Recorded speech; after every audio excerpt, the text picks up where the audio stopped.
राम राम जी सभी को। आज मैं आपको एक ऐसे संत की कहानी सुनाऊंगी, ऐसे भक्त की कहानी सुनाऊंगी जिन्होंने अपने सारे जीवन में सिर्फ भागवत पढ़ी और उस भागवत के फल में उन्हें भगवान श्री कृष्ण ने कैसे दर्शन दिए, कैसे उन्होंने एक भक्त को भागवत पढ़ने की मजदूरी दी।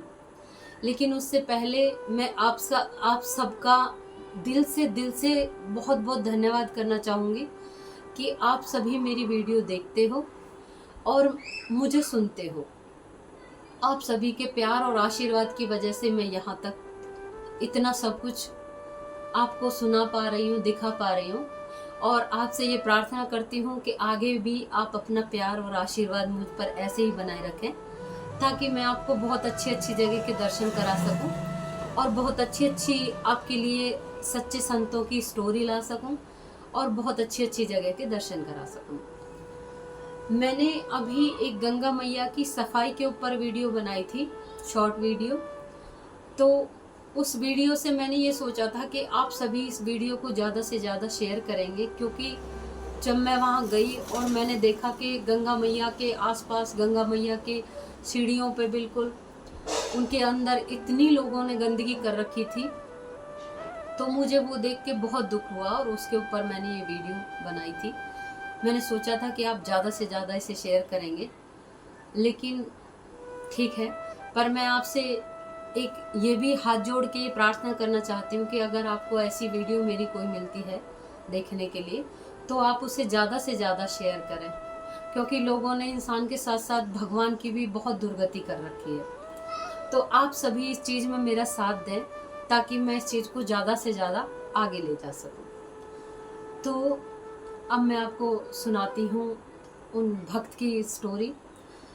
काशी में एक पंडित रहते थे जो भोलेनाथ के बहुत बड़े भक्त थे, लेकिन उनके यहाँ कोई संतान नहीं थी। उन्होंने भोलेनाथ से ये प्रार्थना की कि हे भोलेनाथ, मुझे कोई औलाद दे दो, क्योंकि मेरे पास सभी कुछ है लेकिन एक संतान की कमी है। भोलेनाथ की ऐसी कृपा हुई कि कुछ समय बाद उनके यहाँ एक पुत्र पैदा हुआ, और वो पुत्र इतना तेजस्वी था कि वो छोटे से ही भागवत पढ़ता था।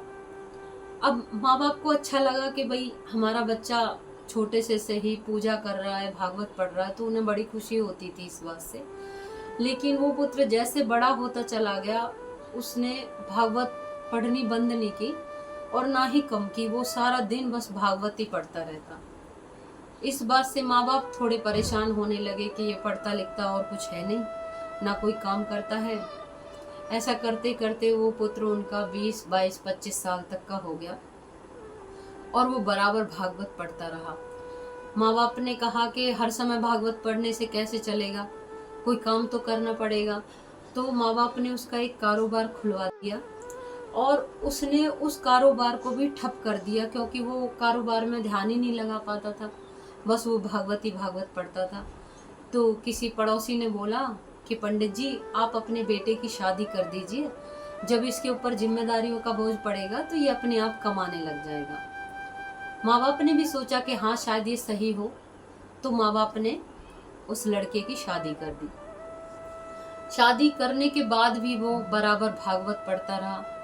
साल बीत गए, 2 साल बीत गए, 4 साल बीत गए। उसके यहाँ 2 बच्चे पैदा हो गए। उसकी बीवी उससे बहुत परेशान रहने लगी कि ये तो कुछ नहीं करते, हर समय भागवत पढ़ते हैं। घर में बहुत झगड़ा होने लगा। बीवी परेशान होने लगी कि ये भी कोई काम नहीं करेंगे, मैं भी कोई काम नहीं करूँगी, तो बच्चों का गुजारा कैसे होगा। और बीवी ने फिर ये सोचा कि अब ये तो काम करने वाले हैं नहीं, इनको तो भागवत पढ़ने से कोई फुर्सत है नहीं, तो उन्होंने सोचा कि अब मैं ही काम करूँगी। तो बीवी काम पे जाने लगी।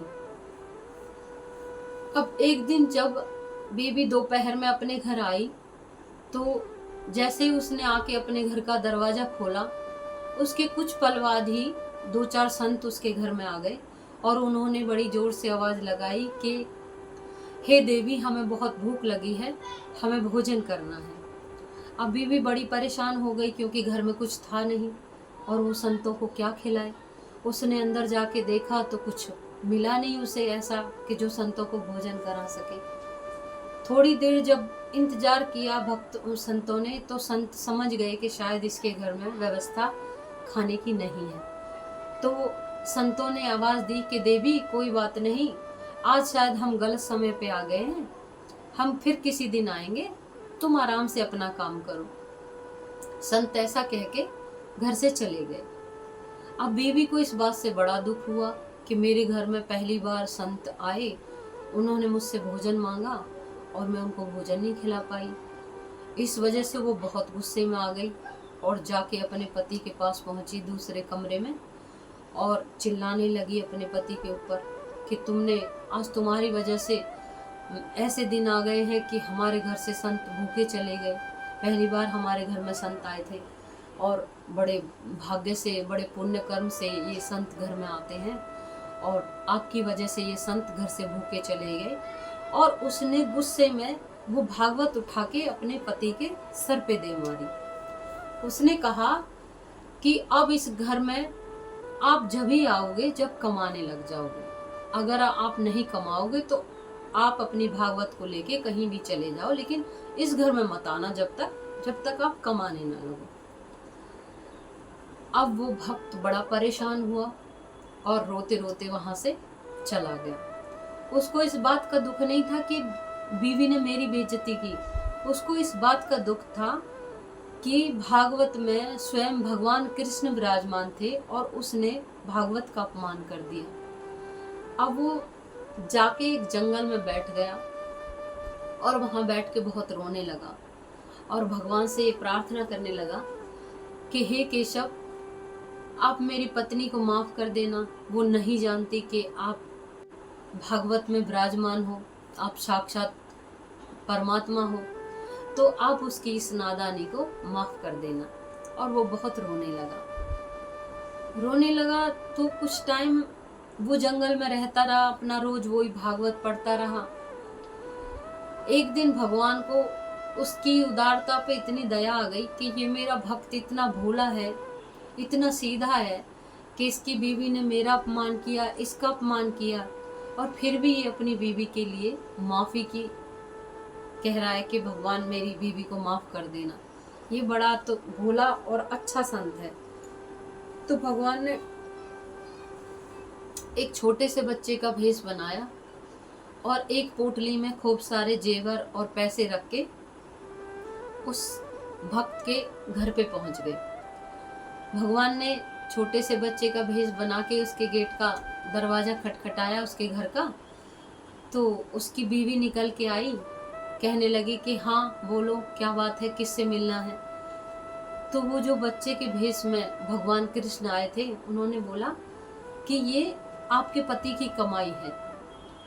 उसकी बीवी बोली कि मेरे पति तो कहीं काम ही नहीं करते, तो मेरे पति की कमाई कहाँ से आएगी। वो बच्चा बोला कि आपके पति मेरे सेठ के यहाँ काम करते हैं और मेरे सेठ ने ये उसी की मजदूरी दी है।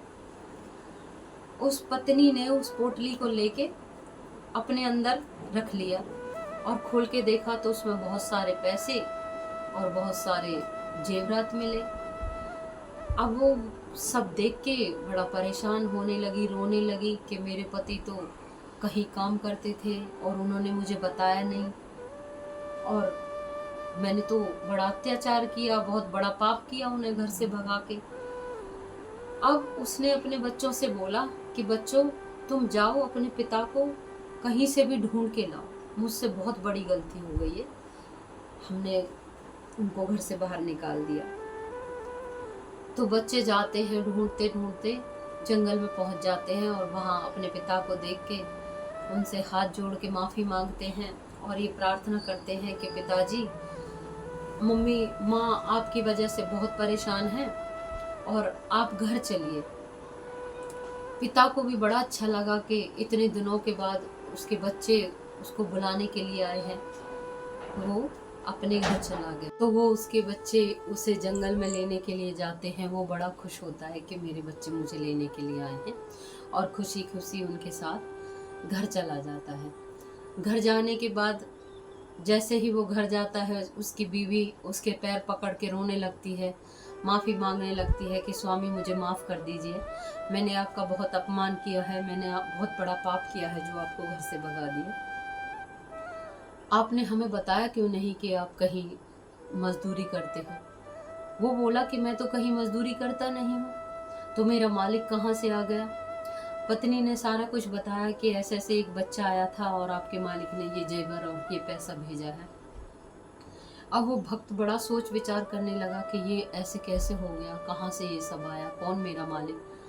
तो वो भगवान के सामने जाके प्रार्थना करने लगा, रोने लगा कि हे केशव, ये क्या लीला है आपकी, मुझे समझाइए कि ये कहाँ से बच्चा आया, कौन है ये जो मेरी मजदूरी दे के गया है। तो भगवान को अपने भक्त पे इतना प्यार आया, इतनी दया आई कि वो उसके सामने आके कहने लगे कि भक्तराज, ये मैं ही था जो आपके यहाँ बच्चा बन के आया था, और ये मजदूरी, ये जो पैसा और जेवर मैंने दिए हैं, ये तुम्हारी भागवत पढ़ने की मजदूरी थी जो तुमने शुरू से लेके, बचपन से लेके अभी तक की है। ये उसी चीज की मजदूरी थी कि इतना लड़ाई होने के बाद में, घर में इतना वाद विवाद होने के बाद में भी तुमने मुझे एक पल के लिए भी अपने आप से बिसराया नहीं, अलग नहीं किया, और ना ही मेरी भक्ति कम की। तो इस वजह से मैंने खुश होके तुम्हें अपनी भागवत के उससे ये मजदूरी दी है। तो भक्त बहुत रोने लगा, प्रार्थना करने लगा कि हे केशव, आपने इतनी कृपा तो की है, अब आगे भी इतनी कृपा करना कि आपकी कृपा छाया हम मुझ पे, मेरे परिवार पर हमेशा बनी रहे। तो जो भगवान की शरण में होते हैं, जो उनके चरण में होते हैं, भगवान उनको हमेशा ऐसे ही लाड दुलार करते हैं, ऐसे ही प्यार करते हैं। तो आप भी उनकी शरण में रहिए, उनके चरण में रहिए। और अगर हमारी वीडियो आपको पसंद आई हो, जो भी मैंने आपको ये बताई है, सुनाई है, अगर आपको ये पसंद आई हो तो मेरे चैनल को लाइक करें, सब्सक्राइब करें और ज़्यादा से ज़्यादा शेयर करें, और अपना प्यार इसी तरह बनाए रखें। जय श्री राम।